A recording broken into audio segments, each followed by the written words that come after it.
Хорондоо гочоог Орсын шоронд дамжуулан тамлаад заазалжээ. Гяндангийн хүүтэн чихтэй хан налан гочоо шархандаа халуурн димээрнэ.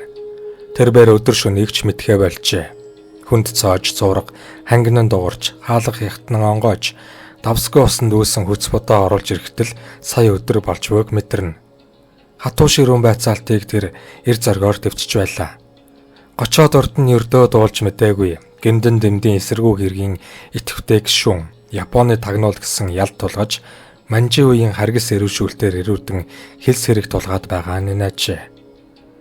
Гэтэл ардын журамт цэргийг үүсгэн байгуулцаж хувьсгалд төр засгаа тогтоолцоод 15 жил болсон гочоо хуучны бүхий л юмыг халсан гэж бат итгэж байсан чинь эрүүдэн тамлах арга нь бүрч нарийнсан тарчлааж байгааг биеэр үзэж чухам хэний төлөө юуны тулд цус нөжөө урсган тэмцэж авсандаа эргэлзэх болжээ. Цэргийн явдлын яамны нууцын хэлтсийн дарга хорондоо гочоо 16 дахь өдрөө тарчлан тамлагдаж худал мэдүүлэгт гарын үсэг зорлгүй гүрийд суугаан нэнэж. Нэгэнт шинэ өдөр эхэлсэн болохоор бас дахин эрүүдэлтэнд орно гэж бодоод ухаан алтах шахав. Төмөр тушаа хоёр хөлийг нь холгон бараг ясанд нь хүрчээ. Хөлөө жаахан хөдлөхөд л яр шархан тисхийн аргагүй өвтгөн. Цоож цуураг харжигнан хаалга хягтнан онгойч хуйг орж ирэнгүүтээ түүний тушааг салгаж дээл нөмрүүлэн авч гарлаа. Тэр дээл нь гочоо анх баригдахдаа өмсөж ирсэн хүрэн үйтэн гуаран тэрлэг байхаж тэр дээлнээс нь огт мэдхгүй цэцэг шиг сайхан үнэр ханхална. Шорон гэдэг аргагүй л таман ертөнц юм даа гэж бодоод шархандаа эмзэглэн ганц нэг гიშгэж явахтаа. Хураагаад авчихсан дээлийг минь яагаад авчирч өгөх болов? Төр засаг нүдтэй болохоор гэмгүүг минь мэдж гаргаж байгаа юм болов уу гэж санан урт хонглоор хэрдээл түргэн алхаж явлаа. Гочоог доо яамны зөвлөх гэх зүйлд холбоотуулсаас ирээд удаагүй байсан сургагч Октоны өрөөнд оруулав. Тэнд доо яамны сайд Бурайд Батуурын зөвлөлтийн элчингийн туслах Сорокин нар сууцгааж байсан юм. Батуурын тэр даруйдаа эмч дуудаж гочоогийн яр шарахыг 2 өдрийн дотор яаралтай эмчилж илаашруулахыг даалгаад эмнэлэг рүү явуулав. Октон 1937 оны 9-р сарын 28-нд зарим иргэний хэргийг шүүн таслахаар таныг зөвлөлт рүү явуулах болсон. Та бие бэлтэг гэж захирахч биш, зөвлөгч биш юм хэлээд гаргажээ. Гочоог 14 хоног машин, онгоц, вагон хэрэглэн 4 чекист харгалзан зөвлөлт холбоотуулсан улсыг аюулаас хамгаалахын хороонд хүргэж өгчээ. Түүний хаан Чимбэ нэр нүл мэдгч шоронд 6 сар хорж байцаав. 1937 оны 4-р сарын 1 бүрхэг өдөр түүнийг Москвагаас галт тэргээр басал 4 орос хүн авч өмнө зүг довтлогожээ.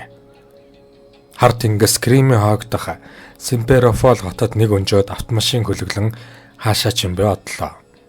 Өндөр сүрлэг уус тойрон явж Кримийн өмнөд эргийн Форос хэмээх зэлүүд тосгон төржээ. Энэ бол Монголын анхны хурандаагийн нэг Эрендоогийн гочоог Монгол их орон их дэлхийн ертөнцөөс тусгаарлаж сөлсөн алс бөглөө нутаг байв. Түүнийг харуул манааны 4 хүний хамт хичнээн хугацаагаар чин бүүмэд Оросын зэлүүд хязгаар тайжээ. Тэр Оросын зэлүүд алсад ямар ч мэдээлэлгүй үзэж харах ном сонирчгүй хагас жил болов. Нутагт нь юу болж байгааг ч бүүмэд. Осолтгүй л өглөө нар мандаж оройн жаргадаг болохоор их нутаг минь амьдрал хөгжин цэцэглэж байгаа бизээ гэж бодно.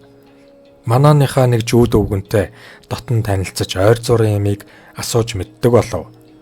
Тэр жүүдийн ярьснаар ерөнхий сайд Гиндэн намын төв орооны дарга Элдв очир бас цэргийн 2 том дарга энэ Форосоос олгүй Яалт гэдэг газар 2 жил шахам зүллэгэн цуугаад гинэт хаашаа Чимбэ алга болсон гэх. Бодвол цаазлуулсан байх гих бөгөөд Элдв очир нь сүрийн өвчтөй учраас түүгээрээ нас орсон байх магадлал өндөр гэсэн дэлс сул үг сонсчээ. Бас манааны 4 хүн энэ нутгийн уугуул Октябрийн хувьсгалын 1917 оноос нутгийн захиргаанд ажиллаж байсан дотоодыг хамгаалах газрын мэдээлэгчид гэдгийг ч мэджээ. Сэцэн хаан аймгийн Боржон Сэцэн вангийн хошуу одоогийн Төв аймгийн Жаргалан цуманд 1903 онд төрсэн Эрендоогийн гочоогийн ясаа тавих газар нь өргөн удам Орос орны алс зэлүүд хязгаар нутаг гэж үг хэмээн тэр өөрөөсөө асуусаар яв. 1937 оны 9-р сар гарч үл мэдэх хүний нутагт намрын сэрүү эрт орхажээ. Уг нь тэрбээр 4 жилийн өмнө яг энэ үеэр Октябрийн баярт оролцсон Монголын төлөөлөгчдийн бүрэлдэхүүнд орж домогт Москва хотыг анх үзэж улаан талбай дээр зураг татуулж явжээ. Хурандаа гочоо ийхүү өнгөрснөө дурсан хувь заяан хэрхэн эргэхийг хүлээн суухаас аргагүй болов.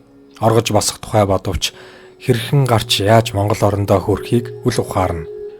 Магадгүй түүнийг форест тосгоноос гарч чадаагүй байхад барьж аваад буудаж орхих үйс. Гэхдээ хэрв зэвсэг байгаад буудалцахтаа хөрөөл 1921 оны мэрэгэн бууч барьтцаан идэрхэн эрд нэгийг албал нэмэр, хоёрыг албал хожоо мэт бодогдно. Гэвч түүнийг хүм мэдчихгүй хэмээн бодлосоо имэн. 9-р сарын 15-ны үүрээр гадаа нь машин дуурж манааччууд буус элэм агссан 2 Оросын хамт орж ирэв. Түүнд нэг бичиг өгсөн нь цөллөгөнд байгаа Эрендоогийн гочоог дайчлан баривчлах зөвлөлт холбоот улсын прокурорын зөвшөөрөл ажээ. Түүнд ямар хөрөнгө хогшил гэж байх биш. Богцсондоо хувцаа ээж үрээд машинд суусан байна.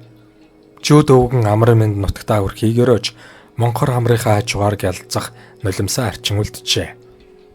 Хурандаа гочоог анх Монголоос явахт нь Орос охтын 9-р сарын 28-нд зарим иргэний хэргийг шүүн тунгаана гэж хэлж байсан нь санаанд орж Сталины заавраар ажилладаг КГБ-ийн хүнийг хэлсдүүлэх маш нарийн төлөвлөгөөтэй байдгийг мэдэж авчээ. Түүнийг Москвад авчирч Цагаан хаант Оросын үеийн аймшигт шоронд 10-аад хоног тарчлаан байцаав. Монголд манжин үеийн ерөөшөөлт толгож байсан бол Орост Цагаан хаант үеийн залхаан зэрлүүлэх, арга гэмээр галаар түлэх төөнөх аймшигт эрүү толгов.